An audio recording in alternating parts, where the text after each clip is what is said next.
The routines and expectations you set up early and maintain throughout the school year will ensure that all members of your classroom community understand that independent reading is an important and valued portion of the day. In this section, we will discuss routines that move us beyond dear time by including more student choice and text talk and by planning your independent reading based on the 80-20 rule.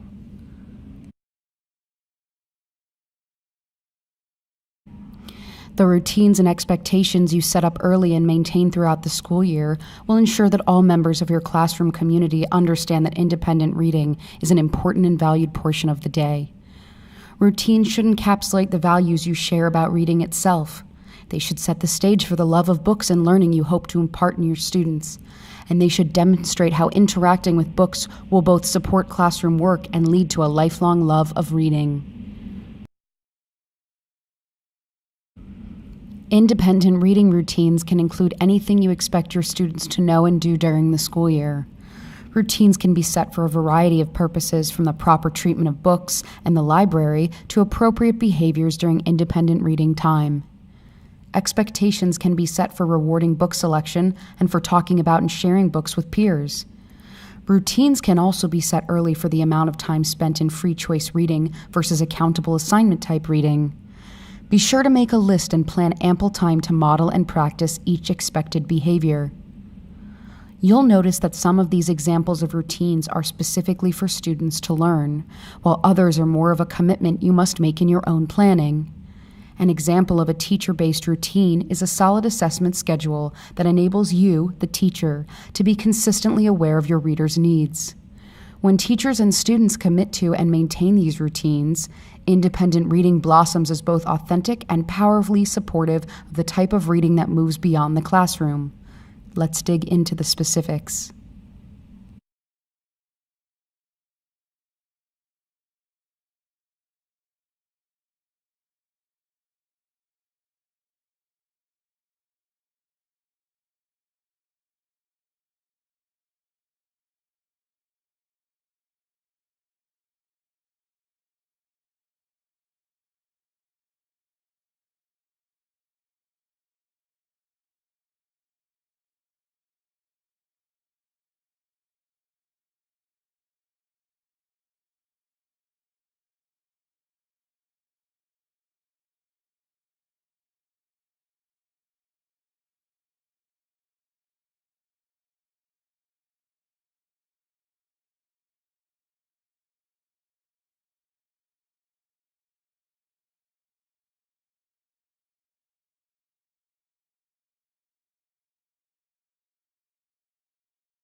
Independent reading practice will look different in different classrooms, but there are commonalities that you should expect to see.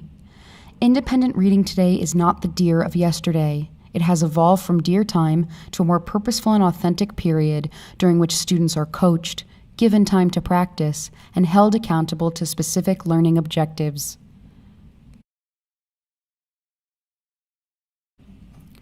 What should students be doing during independent reading time? Here are some examples of the work students should do over the course of a year. These activities represent important work for a young reader.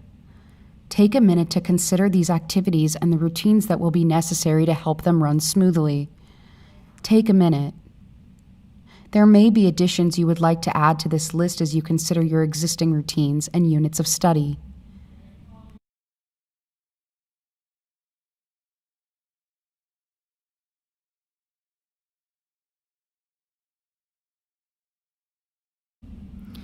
Be sure to set goals for maintaining independent reading and work every day to increase the stamina of your students until you reach the intended goal of silent, independent, engaged reading for the duration of your selected time. Here are some guidelines for the developmentally appropriate blocks of time for independent reading.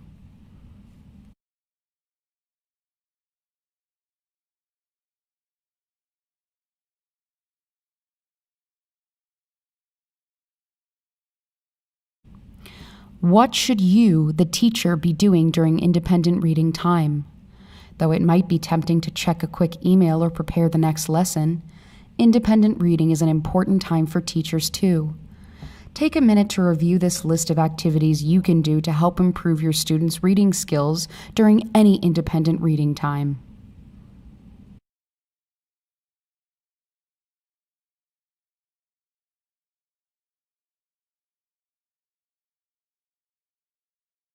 Okay, here you guys are Students choosing their own reading material should also be a part of the regular routine in the classroom. There exists a large amount of recent research that supports the idea that students should have autonomy over what they read. In 2012, Richard Allington and Rachel Gabriel concluded that their research was robust and conclusive in its support that students read more, understand more, and are more likely to continue reading when they have the opportunity to choose what they read. In another important study by Sullivan and Brown in 2013, it was determined that children who read for pleasure are likely to do significantly better in school than their peers who rarely read. Choice must be routine in any classroom. Students should be given the opportunity to read text that interests them. I went to a basket. I went to find this book. I found it. Like I saw the movie already in Cartoon Network. I chose it and I took it. Space Jam. I chose this book because I like horses and my family has a horse. I read the second page and the first page to see if I'm interested in the book.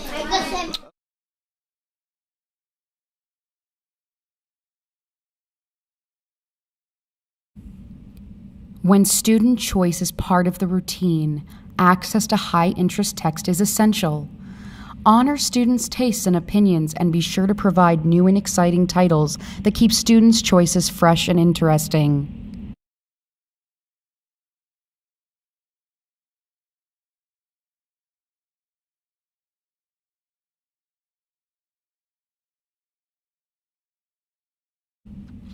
Choosing books takes skill and practice. Readers need to feel brave about their choices and to demand that the text that they attempt to read is accessible and interesting to them. The books they choose should feel right for them.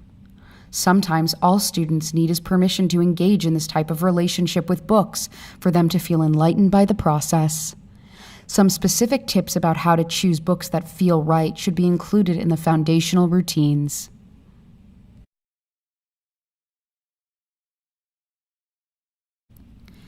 Teach students that reading books can feel like riding a bike. Sometimes the ride feels easy, like you're going downhill. Sometimes the ride feels smooth, like you're riding on level ground. And sometimes the ride feels hard, like you are riding uphill. Reading books can feel like this too, uphill or challenging, level or just right, and easy or downhill.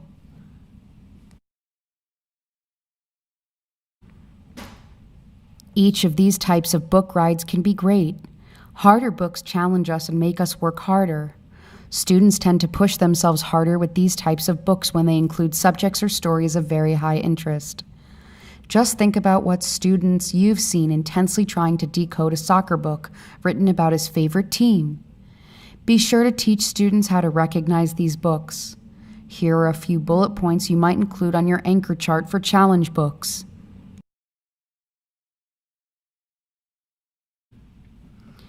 Be sure to help students understand what a challenge book is by teaching a lesson about it and making an anchor chart. Here are some points you might include in your lesson and on your chart.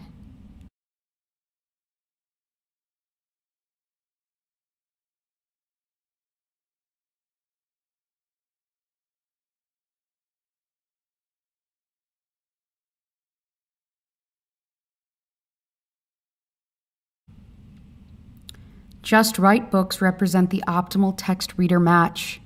These are the books that include about 90% decodable text with 10% opportunity for students to word solve.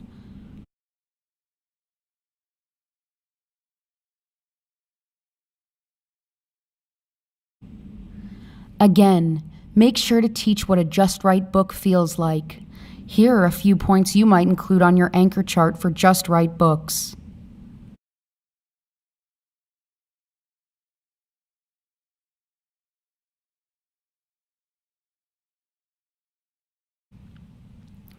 Easy books have a time and a place in any reader's repertoire as well. Who doesn't love a beach read or a relaxing sit-down with a magazine? Students need to understand that reading should feel great, and often these are the books that help them discover this. Also, easy books provide the perfect opportunity for students to practice fluency.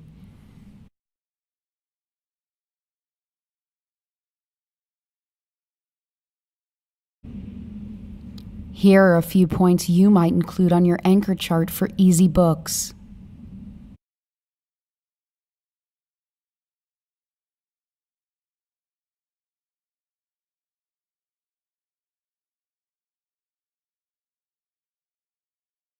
Oh, this is the same poem you've been reading. Okay. Guide students to books they enjoy and understand, and have students choose books they enjoy and understand. This may seem simple, but it is important. It's not just about levels. We've talked today about the importance of student choice. Having students pick out books based on their interest, even if it is below or above level. Although we want students to feel successful as readers at an independent level, we also want them to work on books that may be challenging and of interest to them. This also includes books that are below their independent or instructional level that may be high-interest texts.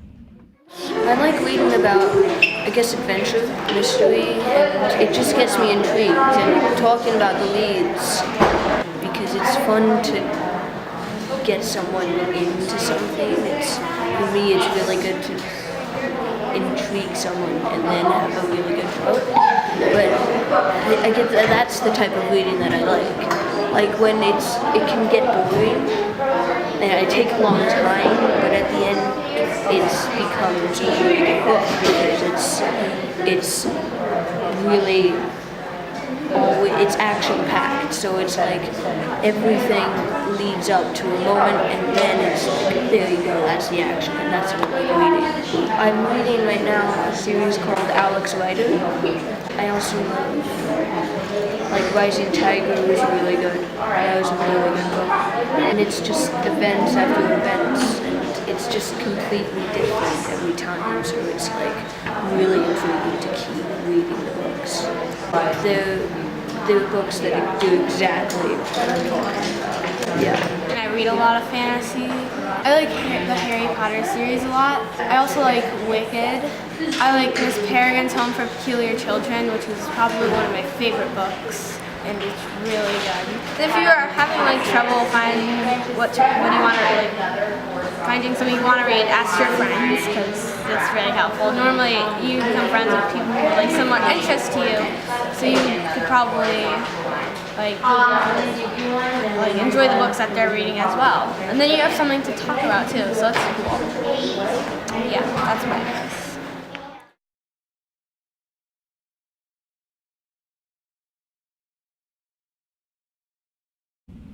Another set of routines to think through as you plan your year is text talk. Your students need plenty of opportunities for talking about the books they read.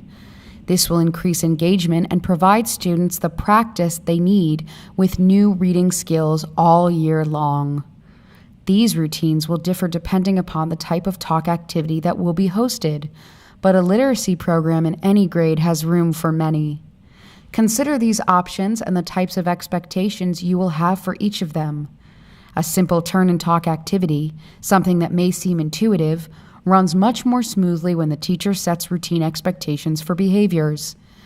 Consider modeling what you expect and using student volunteers to role-play those expectations as you introduce each one. We'll cover more text talk in the next section as well.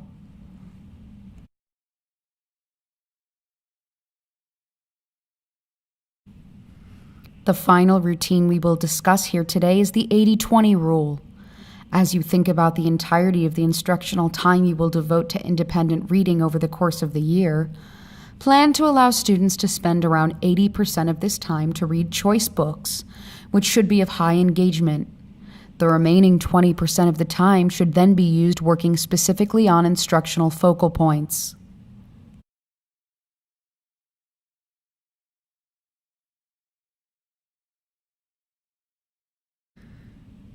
These aren't exact numbers, of course, as the classroom should be a fluid and flexible place. But the 80-20 rule reminds us that even with the new focus on accountability during independent reading, we still want to ensure that the bulk of independent reading time is spent in highly engaged reading. This may vary by age as well. With our younger readers, the teacher may take the stage a bit more, scaffold new skills a bit more, whereas independent students may not require as much support. It is important to note, too, that new skills will quite naturally carry over into the engaged reading.